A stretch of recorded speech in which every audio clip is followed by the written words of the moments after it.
안녕하십니까. 자유한국당 김희영 의원입니다. 오늘 이 자리에 선 것은 본 의원이 여러 번 지적했던 시립장애인 오케스트라의 문제점이 전혀 개선되거나 해결되지 않고 있기 때문입니다. 시정질문과 추가 질문을 통하여 여러 가지 문제점을 지적했지만 지금까지 어떠한 답변도 듣지 못하였습니다. 특히 절차상 심각한 하자가 있음을 지적하였는데도 졸속 추진하려는 것에 깊은 유감을 표명하며 법률적인 문제점에 대한 지적을 드리고자 합니다. 용인시는 2016년도에 시립예술단 운영에 관한 조례를 폐지하면서 시립합창단을 용인문화재단에 설치하려고 할 때 법제처로부터 법률 자문을 받았습니다. 용인문화재단이 용인시 조례로 설립된 재단이므로 조례를 제정하여 재단의 사업 범위를 제정하는 것은 법령에 위배되지 않으나 용인문화재단은 용인시에서 출자출연하는 기관이고 용인문화재단은 재단법인으로서 재단법인의 사업은 그 정관이나 규정에 명시되어야 가능한 바 시립예술단은 운영관리할 수 있도록 다음과 같이 정관이나 규정을 개정해 주셔야 합니다. 라고 받았습니다.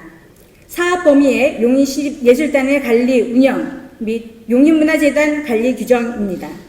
제3조 시립예술단 운영의 재단법인 용인문화재단은 시립예술단의 관리 운영에 관한 사업으로서 다음 각 호의 시립예술단을 운영관리한다라고 되어 있습니다. 시립합창단, 시립청소년 오케스트라, 시립소년소년합창단. 그러나 시정질문 때 답변은 어떠하셨는지요? 지방자치단체 출자출연기관의 운영에 관한 조례 제4조 제4항 제2호와 관련 상위 법령 위반하거나 상호 충돌할 여지가 없다. 그래서 법령 위반이 아니라는 답변이었습니다. 하지만 잘못된 답변임을 알 수 있습니다. 법제처가 해석하여 답변한 전체 내용 중 일부분만 의도적으로 인용한 것임을 알 수 있습니다. 즉, 자치사무이기 때문에 사업 범위를 정하는 것은 문제가 없다는 것이지만 지방자치법 제8조 제1항 9호 출자출연기관의 정관에는 사업의 범위 및 내용과 그 집행에 관한 사항을 정하여 기재하여야 한다고 규정하고 있습니다. 그러기에 용인문화재단은 재단법인으로서 각 사업을 명시해야 합니다. 본 의원이 알아본 결과 정관이나 내부 규정 어디에도 시립장애인 오케스트라라는 사업이 명시되어 있지 않습니다. 따라서 먼저 정관이나 내부 규정을 개정하고 사업의 부기에 따라 문화재단의 예산 편성을 하여야 했으며 이것은 지방자치법 제8조 1항 9호의 법률 위반이라는 점을 명백히 하며 절차상 하자가 있음을 주장하는 바입니다. 그리고 용인문화재단 소속의 예술단에서 시립예술단의 명칭을 사용할 경우 예술단의 운영상 발생할 수 있는 문제점을 종합적으로 고려하여 조례 개정을 추진하라고 경고했습니다. 집행부에서 듣고자 하는 부분만 발차야 법률적인 문제가 없다고 하면 안 되는 것이며 이러한 행정은 어떻게 신뢰할 수 있는 행정이라고 할 수 있겠습니까? 또한 본 의원이 법률적인 문제점을 계속 지적하자 이번에는 법제처 회수를 받을 수가 없으니 법무법인을 통하여 법률 자문을 받았지만 이 답변은 반쪽짜리밖에 될 수 없다고 분명히 말씀드립니다.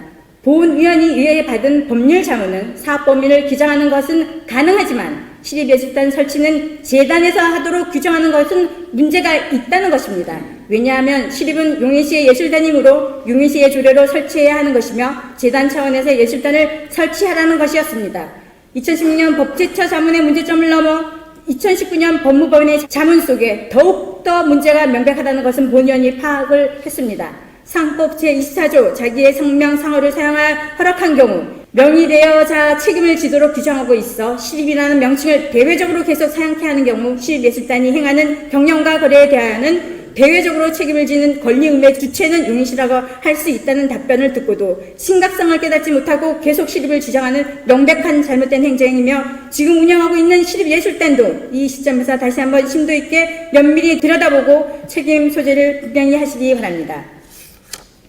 시장님 정책사업이라는 민항하에 시립합창단을 설치할 때도 무리하게 밀어붙인 부분이 반성 없이 그때 문제점을 넘어 법률적인 문제를 키운 용인시 행정의 심각함을 지적하지 않을 수 없습니다. 따라서 장애인 오케스트라의 설립 문제는 원점으로 돌아가서 다시 들여다봐야 되며 예산을 반납하여야 하며 좀 더 철저한 준비와 진정한 장애인 예술단이 되기 위한 깊은 고뇌와 숙성된 기간을 통해 다시 재탄생되어야 한다고 강력히 주장합니다. 경청해 주셔서 감사합니다.